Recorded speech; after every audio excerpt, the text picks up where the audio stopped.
if you could become free of the influence of the planets? What would that look like? Maybe you think, I am free. Or maybe you think, no, that's ridiculous. The planets are always influencing us one way or another. Well, the whole purpose of a lot of astrology for a long time was exactly this. It was to teach us to become free of the influence. And especially as it related to alchemy and the Hermetic arts, where the whole idea was to use magic to redeem the spirit and to redeem the world. So let's think about what magic really is, because, even if we're comfortable with astrology, right, which is weird enough in our world, magic, actually saying that word, actually saying, yeah, I do magic. It's like, what? I mean, it makes us think about pointy hoods and people carrying candles in dark halls and weird kind of power things, and, maybe there's some creepy sex stuff involved, and, a lot of us just, A, don't believe in it, B, think it's stupid, C, think it's creepy, whatever. Well, let's just lay all of that stuff aside for a moment and think about what could magic really be. And what I want to try to get across today is the idea that magic is a very practical thing, that it is reflective of an understanding of how things really work, and that we become magicians as soon as we understand the laws that lie behind the laws that we take for granted. So I'm going to say this again. Magic is about understanding and employing the laws behind the laws. And, the laws that we take for granted, that we think are so real, and, this is how the world works. To become a magician means to be able to see through a lot of that stuff to other laws behind them, and to start to align ourselves with those principles.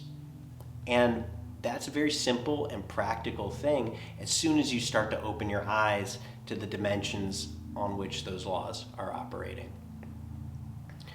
Now, one of the most important laws to consider in understanding how anything works, including astrology, is the law of vibration. Now, vibration is a beautiful concept because it applies to literally everything. States of matter are a vibration. Literally. The atoms vibrate at different rates, slowly for solids, more quickly for liquids, more quickly for gases, and then plasmas, they're just all over the place. Same thing with energy. Different frequencies of energy are literally just vibrations, and a vibration is nothing but an impulse, and then the relaxation of that impulse. Okay? Wind is a vibration. And when wind touches the water vibrates, and we call it waves. And when the wind moves faster than 19 times a second, those waves, they become pitches. This is how everything works. And astrology is also about vibration. So when a planetary influence comes in, say Saturn, there is a vibration of Saturn that comes. And now, one of the characteristics of vibration is that vibrations transfer from one medium to another, just like the wind transfers to the water, or the sound transfers to your eardrum, or the eardrum transfers to the bones inside the eardrum and the nerves, and goes into your brain, and it gets processed that way, and you hear it as sound. I mean, this is all just vibration, vibration, vibration, vibration, right? Now, when Saturn comes around, a Saturn impulse arises, and that lands in our emotional body, in our physical body, in our surroundings, in our minds, in our behavioral patterns, in a certain way.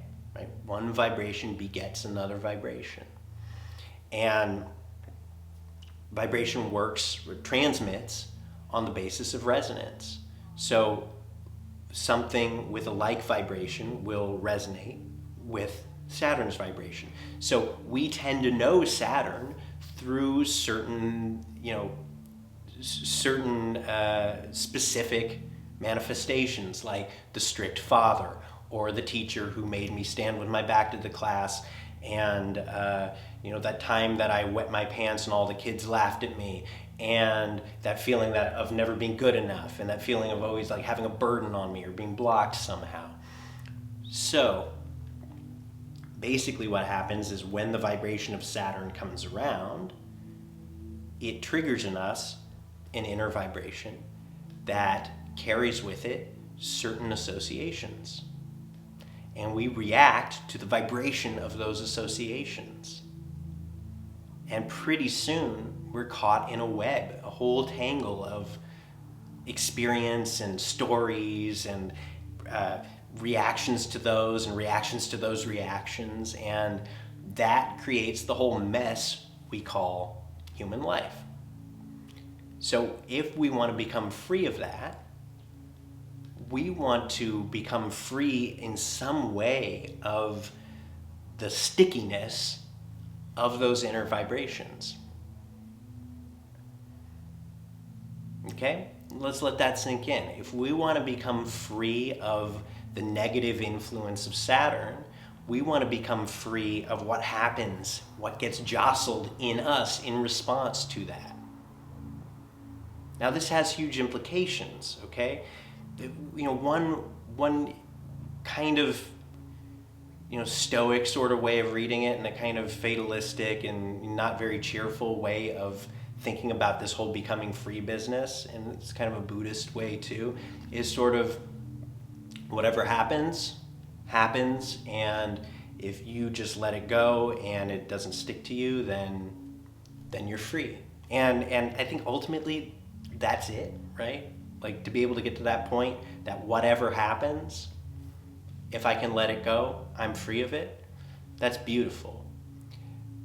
But there is also some truth to the fact that when we get to a point where those things don't stick to us and we do let them go and are free of them, that we can actually start to become conscious in the way that we vibrate and what we put out and the vibrations that we choose to tune ourselves to and respond to, and actually do get to experience more beautiful things in life.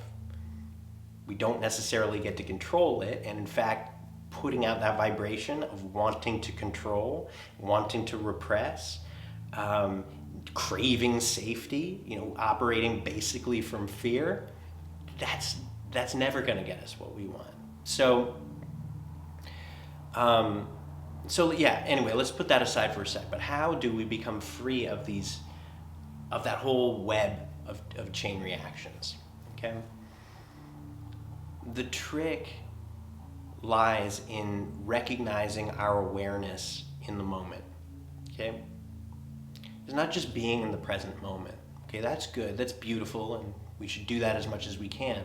But to be in the present moment and recognize that you are aware of whatever's happening.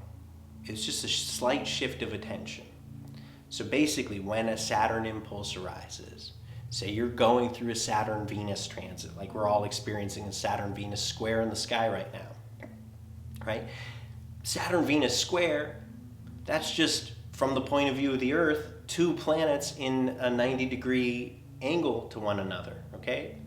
Why should that mean the end of a relationship, or a feeling like nobody loves me, or a feeling like my spouse doesn't understand me, or I just want to be alone right now, right? Well, that happens because of the vibrations that those two planets bring, and the way they interact, and the way they jostle our internal systems. So, if you've got a bunch of negative associations with Saturn, which we pretty much all do, at least to begin with, then you can be pretty much assured that during an aspect like this, you're going to feel a little bit of something like that, especially if it's happening in your birth chart. Some of that stuff's going to come up. And the choice that you have is whether or not to take it seriously and invest it with reality. Now, this is a super important point, okay?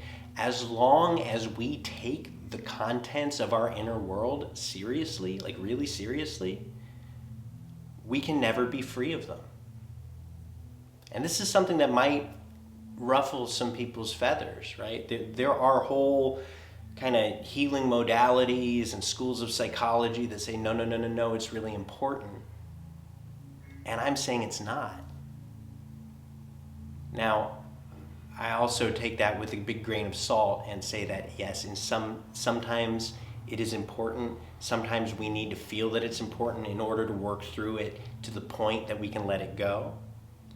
But we do need to get to the point where we can let it go. Otherwise, we are not free.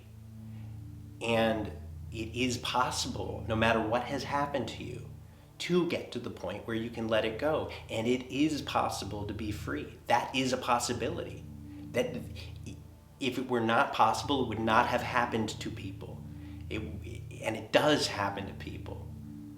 So if it has happened to anybody ever in history, it can happen to you. So hard trances are the best time to kind of allow this work to happen. So this is the way it works. You're experiencing a hard transit, Saturn, Venus, say. You're going through difficulty in your relationship. You think, wow, this person really doesn't understand me. They just don't get me. I just don't enjoy them anymore. Now remember that the other side of Saturn, Venus can be deepening of a commitment, right? It could be the end of a relationship, or it could be a deepening of a relationship and a more, making it more stable and more lasting. But say that you're going into the negative thing, and that it really is, let's suppose that this really is a relationship that is in the long run a beneficial one that you don't want to get out of, really, but right now you just can't see anything other than just, they don't understand me. I don't know this person. They don't know me.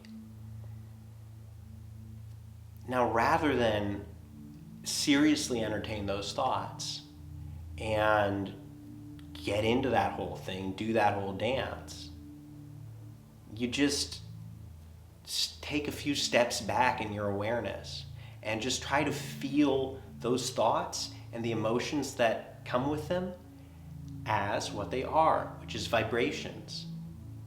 Meaning, you feel the energy of those things. And there are many ways to feel the energy. You can sense it in a subtle way in and around your body. You might feel it as body sensations. You might sense it in the way other thoughts arise in relation to them. You might even smell something. You might hear something. I don't know. I mean, it's going to be different for everybody. But with practice over time, if you've got some kind of a meditation practice and if you do some kind of energy work, because really the combination of the two will get you better at this, you start to feel the vibrational quality of these things. And when you can do that, then they become more objective.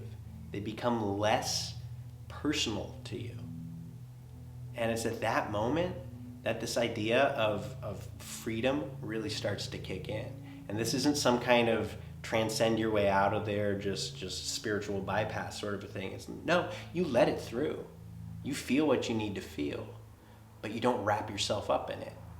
And you are able to observe it. And simply in doing that, you can let it go. Now, this doesn't mean that the influence of Saturn is totally gone, right?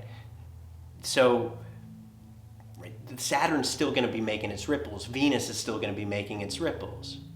The vibrations are still going to come, and you're still going to experience them as long as you're here.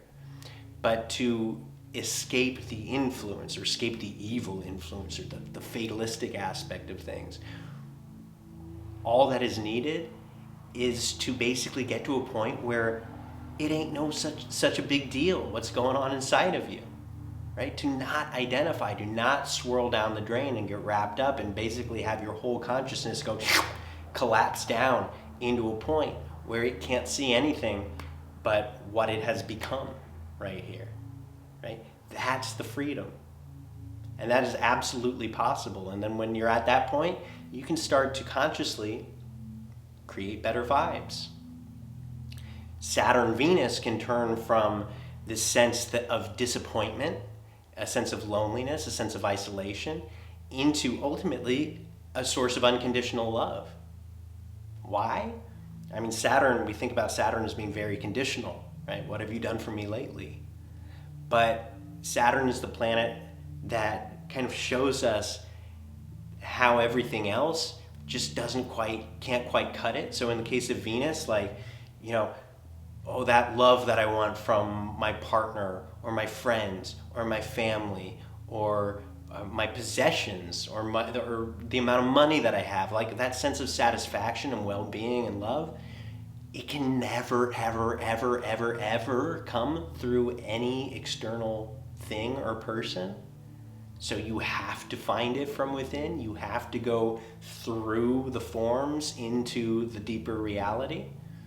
I mean, Saturn, Venus can take you there if you're willing to let it do that. So this is the promise of this kind of work. This is how alchemy works.